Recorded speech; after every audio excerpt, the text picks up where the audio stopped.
Tonight, the world stands on a knife's edge. Russian President Vladimir Putin, from the Kremlin's St. George's Hall, delivered a blistering speech broadcast across Russia. He accused the United States, under President Trump, of pushing Russia to its limit, and declared that Moscow would no longer tolerate American actions.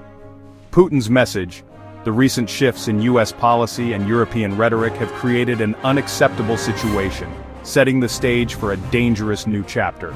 The timing is critical. August 4, 2025, when the Ukraine conflict has reached terrifying intensity and diplomacy is in chaos. Putin framed Russia as a victim, cornered by a reckless America, and accused Trump of hypocrisy, promising peace while fueling the war. He argued Russia cannot accept a world order dictated by American whims, using Trump's own insults as proof of US instability. Putin warned that any further Western support for Ukraine, especially advanced weaponry or strikes on Russian territory, would trigger an unprecedented response. The world is left to wonder, is this the prelude to a diplomatic breakdown, or something far worse? The fiery rhetoric and stark warnings have created a palpable sense of dread. Putin has drawn a new red line, not just in Ukraine, but in Russia's relationship with the West. The window for negotiation may be closing fast.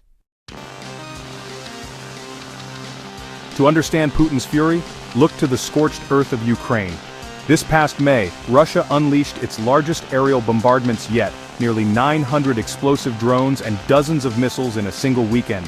It was a calculated show of force, breaking records and signaling Moscow's willingness to inflict immense pain to achieve its goals. Russia's military, now 1.5 million strong, is pressing a massive summer offensive along a 620-mile front, already controlling nearly a fifth of Ukraine. The fighting has changed. Western allies have lifted restrictions, allowing Ukraine to strike deep inside Russian territory with advanced weapons. This shift has infuriated the Kremlin and fueled Putin's fiery speech. The conflict is now a perilous cycle of escalation, each Russian bombardment met with Ukrainian strikes inside Russia. For Moscow, the war is no longer just about Ukraine. It's a direct assault on the Russian homeland enabled by the West. This perception justifies, in their eyes, an even more aggressive stance. The stakes have never been higher. The narrative of a defensive war now drives Russia's uncompromising approach. The Trump-Putin relationship has devolved into a volatile war of words. After Russia's May attacks, Trump declared on Truth Social that Putin had gone absolutely crazy, a dramatic shift from his earlier praise. The Kremlin initially brushed off the insult, hoping for diplomatic progress, but Putin's latest speech shows that patience has run out. Trump's rhetoric isn't limited to Putin. He's also called Ukrainian President Zelensky a dictator, and accused him of prolonging the war for aid. This has created a bizarre dynamic. Trump criticizes both leaders, leaving the world guessing at US intentions. Zelensky fired back, accusing Trump of living in a Russian disinformation bubble. The result is a diplomatic minefield. Trump's attacks on both sides fuel uncertainty in Kiev and Europe, while giving Putin propaganda ammunition. In his speech, Putin exploited this chaos, painting America as a force that insults allies and adversaries alike. The inconsistency undermines US credibility and makes genuine diplomacy nearly impossible. Putin's message with America so unpredictable, Russia must rely on its own strength. The unraveling dynamic has left the world on edge. The Trump administration's radical shift on Ukraine was a high-stakes gamble.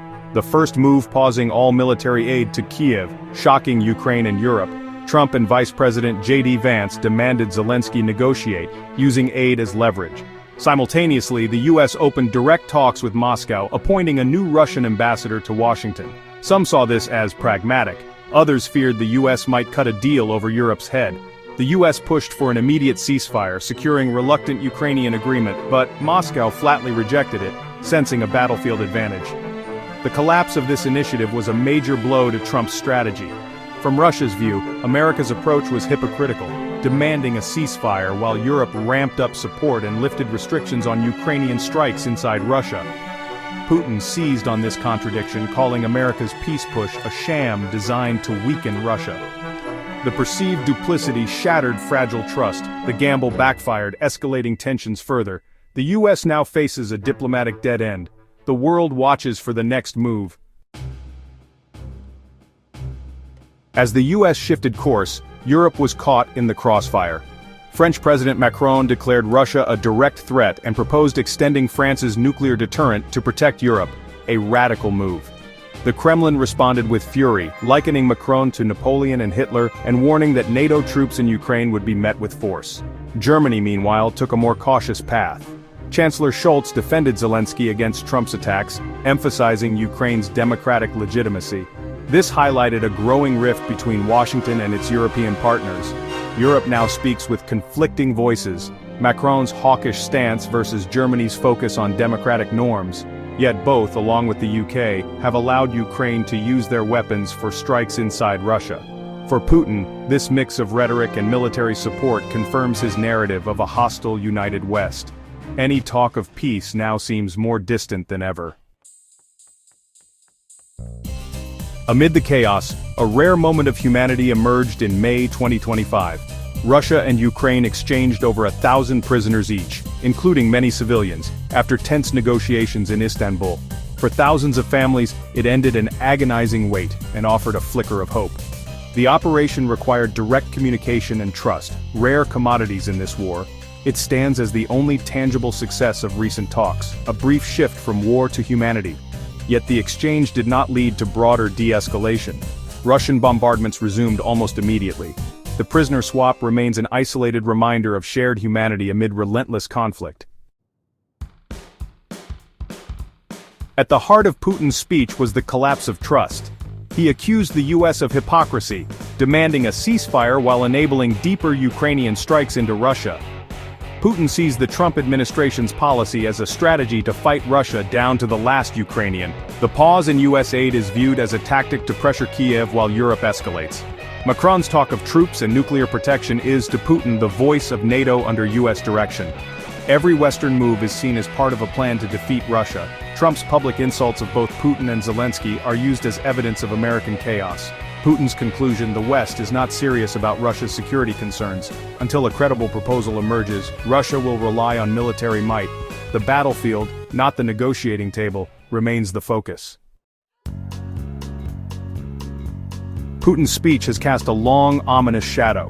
By blasting Trump and rejecting US peace efforts, he slammed the door on diplomacy. The world now waits for America's response: more threats or a new strategy. For Ukraine, the outlook is grim. Russia is preparing to intensify its campaign, using Western support as justification. Europe faces a test of unity. Will leaders like Macron and Scholz escalate or pull back? The Western alliance is under immense strain. The risk of a direct Russia-NATO clash is rising. Alternatively, the crisis could force a diplomatic reset. But for now, war drums drown out calls for peace. The coming weeks will be critical. The world holds its breath, uncertain if this is a new chapter or the prelude to catastrophe.